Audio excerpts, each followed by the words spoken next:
Hello दोस्तों, कैसे हैं आप। उम्मीद करती हूँ आप सभी बहुत अच्छे होंगे। चलिए जानते हैं अपनी इस कहानी के बारे में। अरे ज़रा ऊपर लगाओ इसे, और वो गुलाब के फूलों की 2 मालाएं भी बना कर रख लो अभी। और मेहमान वालों को कमरे को भी साफ़ करना शुरू करो, और सभी चीज़ें नहीं रखना उसमें। पर्दे, बिस्तर, तस्वीरें और बिजली भी ठीक कर देना।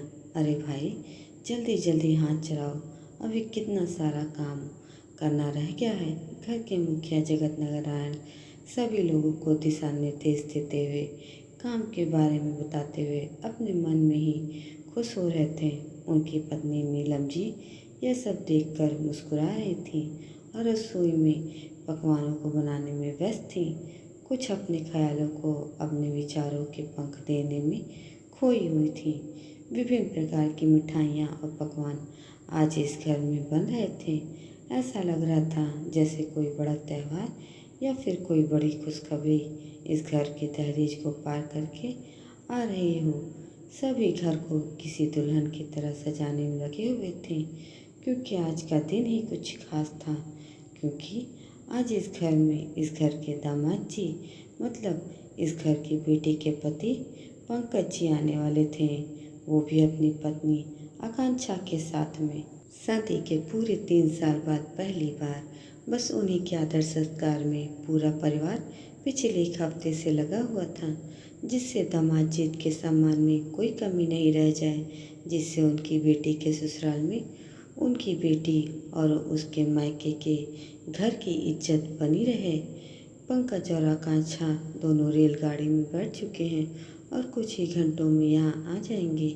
रेलवे स्टेशन पर उनको लेने के लिए किसी को भेज देना। चाय पीते हुए जगत नारायण अपनी पत्नी नीलम जी से कह रहे थे।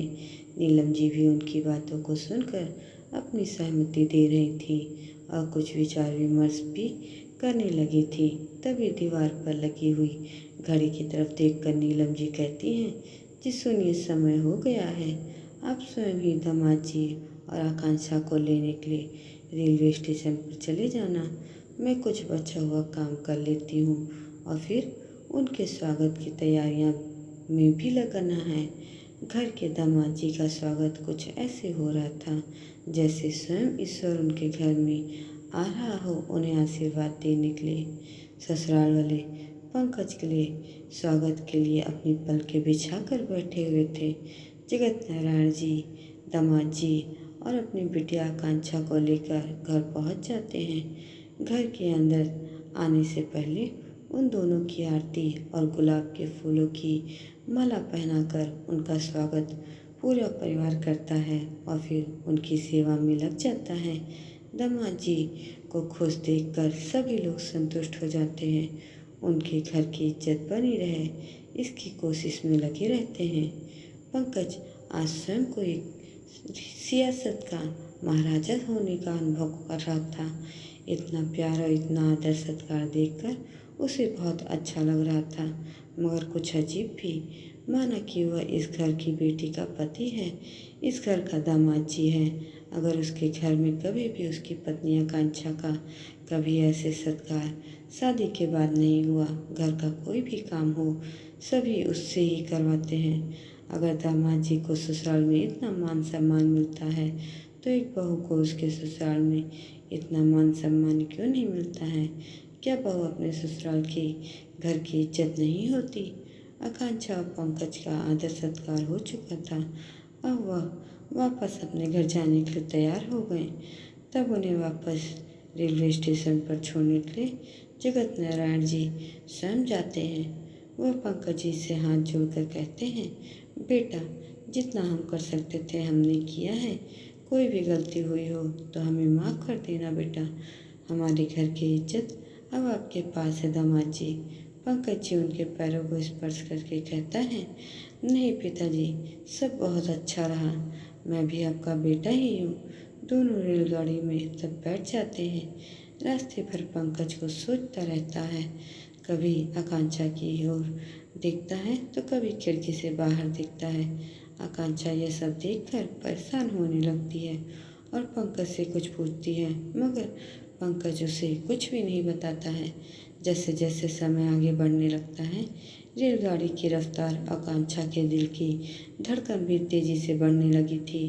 कुछ अजीब सी सवाल भी आकांक्षा के मन में आने लगे थे। ससुराल पहुंचकर आकांक्षा ने देखा कि ससुराल के सभी लोग गुलाब की मालाएं और आरती की थाली लिए हुए खड़े थे। उसने मन में सोचा कि यह सब पंकज के लिए होगा, मगर कुछ ही पलों के बाद सब उसकी और पंकज की आरती करने लगते हैं और उन्हें मालाएं पहनाते हैं। पूरा घर आकांक्षा का आदर सत्कार करने लगता है। उसे एक सियासत की महारानी की तरह मानते हैं। उसकी सास कहती है, आकांक्षा बेटा, जितना हम कर सकते हैं हमने किया। अगर कोई कमी रह गई हो तो हमें माफ़ करना। तुम हमारे घर की बहू हो, इस घर की इज्जत और हमारे अपने दामाद जी हो तुम। पंकज ने हमें यह सब करने का विचार दिया, हम सबको बहुत अच्छा लगा। हमने इस पर अमल भी किया। यह सुनकर आकांक्षा की आंखें नम हो जाती हैं। फिर पूरा परिवार उसे अपने गले से लगा लेता है। सिर्फ बेटे ससुराल में दामाद जी क्यों, बेटी भी ससुराल में दामाद जी बन सकती है। सिर्फ बेटी ही नहीं, बहू भी घर की इज्जत होती है। दोस्तों, ये कहानी आपको कैसी लगी कमेंट करके ज़रूर बताइएगा और ऐसी ही अन्य कहानियों के लिए मेरे चैनल को सब्सक्राइब भी ज़रूर करिएगा। धन्यवाद।